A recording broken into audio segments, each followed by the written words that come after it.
ಜೀವನದಲ್ಲಿ ಎಲ್ಲರೂ ನಮ್ಮ ಜೊತೆ ಇರೋದಿಲ್ಲ. ಕೆಲವೊಮ್ಮೆ ನಮ್ಮ ಕನಸು ಮಾತ್ರ ನಮ್ಮ ಜೊತೆ ಇರುತ್ತೆ. ಒಬ್ಬ ಹುಡುಗ ಬಡತನದಲ್ಲಿ ಹುಟ್ಟಿದ, ಜನರ ಅವಮಾನ ಕೇಳಿದ. ಆದರೂ ಅವನು ಒಂದು ದಿನ ದೊಡ್ಡವನಾಗಬೇಕು ಅಂತ ಕನಸು ಕಂಡ. ಹಗಲು ಕೆಲಸ, ರಾತ್ರಿ ಕನಸು. ಜನ ನಗ್ತಿದ್ರು, ನಿನ್ನಿಂದ ಏನೂ ಆಗಲ್ಲ ಅಂತ. ಆದ್ರೆ ಅವನು ಯಾರ ಮಾತನ್ನೂ ಕೇಳಲಿಲ್ಲ. ಒಂದಿನ ಮೊಬೈಲ್ ಹಿಡಿದು ತನ್ನ ಜೀವನದ ಕಥೆ ವಿಡಿಯೋ ಮಾಡ್ತಾನೆ. ಮೊದಲಿಗೆ ಯಾರೂ ಗಮನ ಕೊಡಲಿಲ್ಲ. ಆದರೂ ಅವನು ನಿಲ್ಲಲಿಲ್ಲ. ಒಂದು ದಿನ ಅವನ ವಿಡಿಯೋ ಲಕ್ಷ ಜನರ ಹೃದಯ ಮುಟ್ಟಿತು. ಇವತ್ತು ಅದೇ ಜನ ಅವನ ಜೊತೆ ಫೋಟೋ ತೆಗೆಯೋಕೆ ಸಾಲಿನಲ್ಲಿ ನಿಂತಿದ್ದಾರೆ. ಕೊನೆಯಲ್ಲಿ ಅವನು ಹೇಳಿದ ಒಂದು ಮಾತು: ಕನಸು ಕಾಣುವುದು ದೊಡ್ಡದಲ್ಲ, ಅದಕ್ಕಾಗಿ ಹೋರಾಡುವುದೇ ದೊಡ್ಡದು. ಜೀವನದಲ್ಲಿ ಎಲ್ಲರೂ ನಮ್ಮ ಜೊತೆ ಇರೋದಿಲ್ಲ. ಕೆಲವೊಮ್ಮೆ ನಮ್ಮ ಕನಸು ಮಾತ್ರ ನಮ್ಮ ಜೊತೆ ಇರುತ್ತೆ.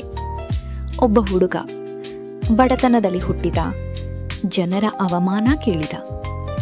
ಆದರೂ ಅವನು ಒಂದು ದಿನ ದೊಡ್ಡವನಾಗಬೇಕು ಅಂತ ಕನಸು ಕಂಡ.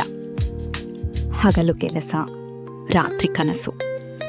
ಜನ ನಗ್ತಿದ್ರು, ನಿನ್ನಿಂದ ಏನೂ ಆಗಲ್ಲ ಅಂತ. ಆದರೆ ಅವನು ಯಾರ ಮಾತನ್ನು ಕೇಳಲಿಲ್ಲ.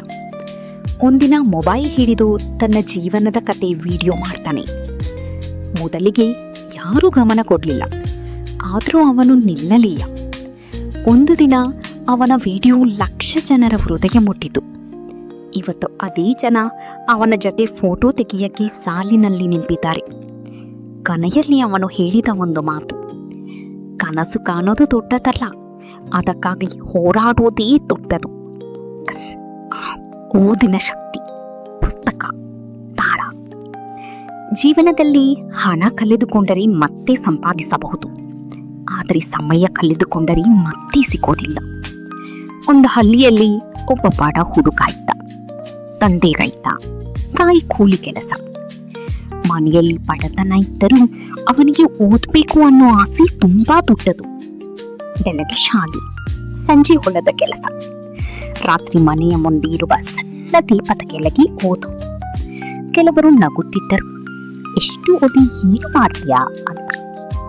ಆದರೆ ಅವನು ಯಾರ ಮಾತನ್ನು ಕೇಳಲಿಲ್ಲ.